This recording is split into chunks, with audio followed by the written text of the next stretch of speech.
Castilla y León representa más del 10% del valor de la producción agraria en España. Aporta casi el 9% del valor añadido y el 8% del empleo en el sector agrario del conjunto de España. Es un motor de la economía regional y este motor funciona desde nuestros pueblos. Pero si hablamos del mundo rural, tenemos que mirar un poco más allá de la agricultura y de la ganadería. Y nos preguntamos, ¿cuál es el impacto de la caza, por ejemplo, en la economía? Según la Federación de Caza de Castilla y León, genera aproximadamente más de 6.400 millones de euros anuales en España y emplea a 187.000 personas. Castilla y León es la cuarta comunidad autónoma con mayor número de cacerías. Para el medio rural es un pilar para frenar la despoblación, pero ¿conocen nuestros jóvenes el peso de este mundo rural? Llega a las Cortes de Castilla y León una iniciativa que busca reivindicar la vida en el campo y para contarla tenemos a Juan García Gallardo, portavoz de Vox en el Parlamento. Bienvenido a COPE, buenos días. Buenos días, un placer estar de nuevo en la COPE. Encantada. Bueno, estamos pisando suelo urbano, pero vamos a hablar del protagonista de hoy, que es el medio rural. Con el peso que tiene el campo en nuestra comunidad autónoma, ¿piensa que todavía hay quien no conoce qué es lo que se está cociendo en nuestros pueblos, en el mundo rural y en el campo? Pues mucha gente, aunque parezca una sorpresa o haya gente que no se lo termine de creer, en las ciudades, sobre todo en las capitales de provincia, hay ya muchos niños que no tienen ninguna vinculación social ni familiar con el campo. Hace unas décadas era muy habitual tener un abuelo o un padre o un tío que era agricultor, que era ganadero, que era veterinario de campo, que cazaba. Ahora cada vez hay más niños que no tienen ninguna referencia en su entorno más cercano de cuál es la realidad del mundo rural. Y eso nos ha llevado a la situación de ignorancia y de desconexión rural que nosotros denunciamos y que, por otro lado, lejos de conformarnos con denunciarlo, estamos proponiendo soluciones. ¿Y qué consecuencias puede tener esa desconexión entre los jóvenes, entre los más pequeños, con el mundo rural, con las tradiciones, el arraigo? ¿Qué puede suponer? Bueno, supone que esos niños muchas veces acaban llegando a los parlamentos, acaban llegando a las empresas o a organizaciones no gubernamentales y con todos los prejuicios que se han conformado derivados de una vida puramente urbanita, pues acaban aprobando normas que están muy lejos de la realidad del mundo rural. Y eso lo hemos visto, por ejemplo, con la normativa de bienestar animal. Uh-huh. Nosotros, con esta proposición no de ley, lo que pretendemos es que la Junta de Castilla y León asuma la responsabilidad ante esta realidad de desconocimiento y de desconexión rural. Y para ello lo que hemos pedido es una estrategia educativa, cultural, que afecte también al ámbito de la industria del entretenimiento, con partidas presupuestarias propias, para que los niños participen en actividades que les acerquen a esa realidad que de otro modo pues muchos de ellos no conocerían. Y así, por ejemplo, sepan que los alimentos no vienen de la balda del supermercado, sino que tienen un proceso muy largo y muy complejo de elaboración y que eso tiene un enorme valor. Y que si no cuidamos a las personas que viven produciendo esos alimentos, pues al final donde vamos a pasarlo mal y donde vamos a pasar hambre es en las ciudades. Ahora hablaremos de la letra pequeña de esa iniciativa, pero la exposición de motivos, las razones que ustedes argumentan para pedir esto precisamente a la Junta, habla del desprestigio del campo. Hemos visto a los tractores tomar las calles, los acuerdos de Mercosur que si cristalizan podría poner en grave riesgo al sector primario, pero ¿qué se puede hacer para recuperar el prestigio que se ha perdido en el campo? Hay que reivindicar el estilo de vida propio del campo. Hay que devolver el prestigio a las actividades propias del campo, incluida la caza, incluida la pesca, por supuesto incluida la ganadería y la agricultura y la gestión forestal y también la tauromaquia. Y para eso lo que hay que hacer es acabar con la filosofía esta Walt Disney, que ve solo el campo con su color de rosa, con unos animalitos imaginarios, con una convivencia en la que la crueldad no tiene ningún lugar y la naturaleza pues es cruel y la naturaleza pues es mucho más compleja de cómo la pintan ahora mismo pues en algunos lugares. Entonces, a través de dar la importancia, usted ha destacado en el inicio de la entrevista la importancia económica, que para nosotros, por supuesto, es fundamental, pero también social, de integración. Hay pueblos que si no tuvieran la caza no tendrían ninguna actividad económica y no habría visitantes y nadie iría a ocupar las casas rurales y nadie consumiría en los restaurantes de la zona. Pero hay que ir un poco más allá. Al final también tienen un valor ecológico, porque ahora la palabra ecologismo ha sido prostituida.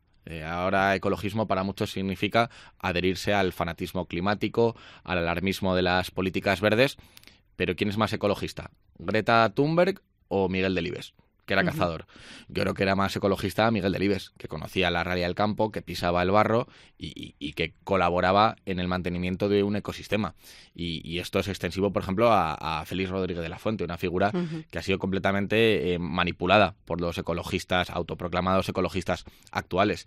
Entonces nosotros, a través de esta estrategia, lo que pretendemos es precisamente eso, reivindicar las actividades propias y que los niños las conozcan y que aprecien su valor. Y llevarlas al colegio de paso, ¿no? Que se convierta en una materia. ¿Y cómo se articularía esto? ¿Cómo se podría hacer?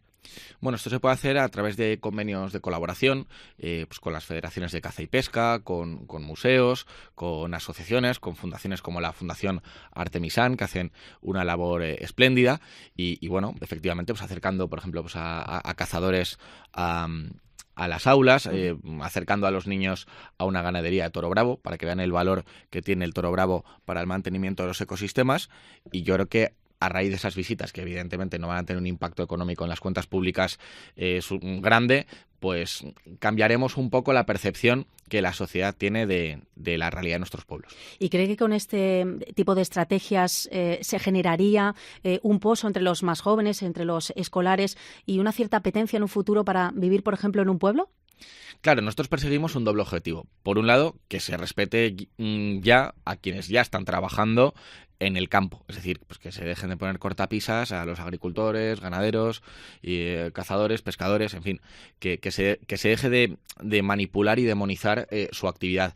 Y por otro lado, dibujar una realidad mucho más completa de lo que es vivir en el campo.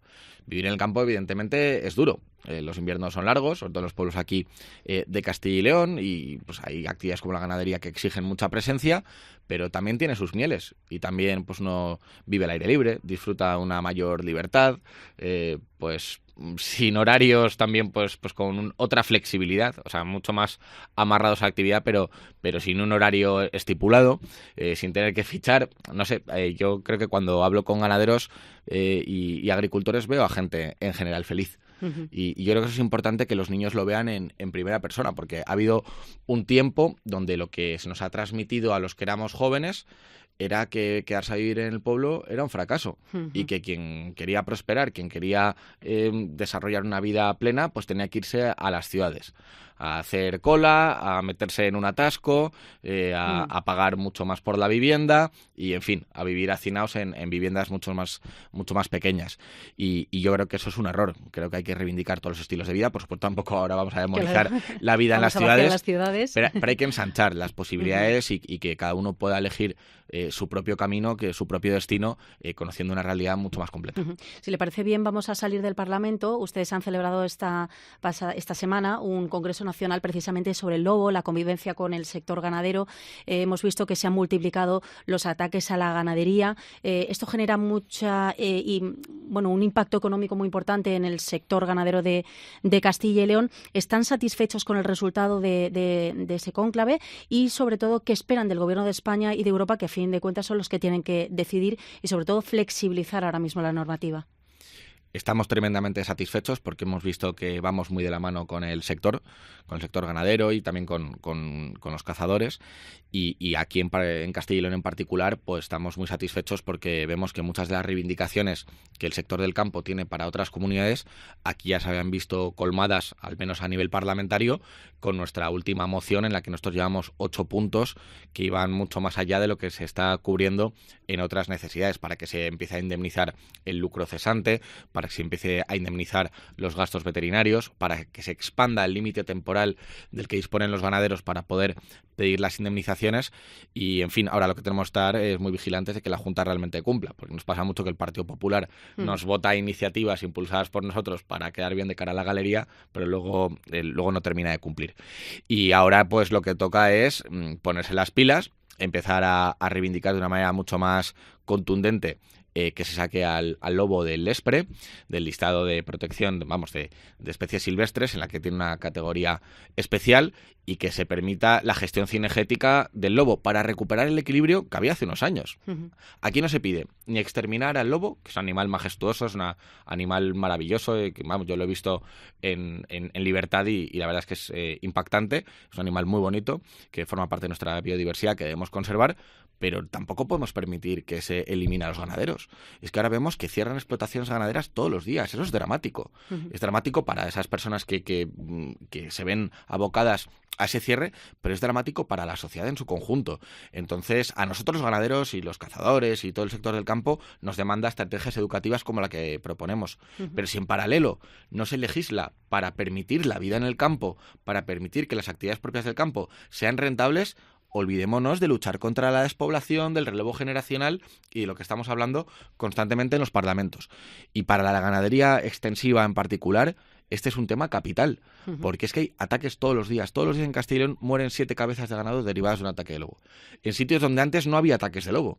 Entonces, esto hay que rectificarlo. Yo oigo a menudo, se lo dije vía redes sociales al secretario general del Partido Socialista, que habla de derechos así como muy etéreos, del derecho a permanecer en la tierra. Pues oiga, usted que es del PSOE, dígale a su gobierno central que saque al lobo del Lespre y así muchos ganaderos podrán permanecer en su tierra, en lugar de montar comités absurdos y en lugar de lanzar eslóganes vacíos y carentes de contenido.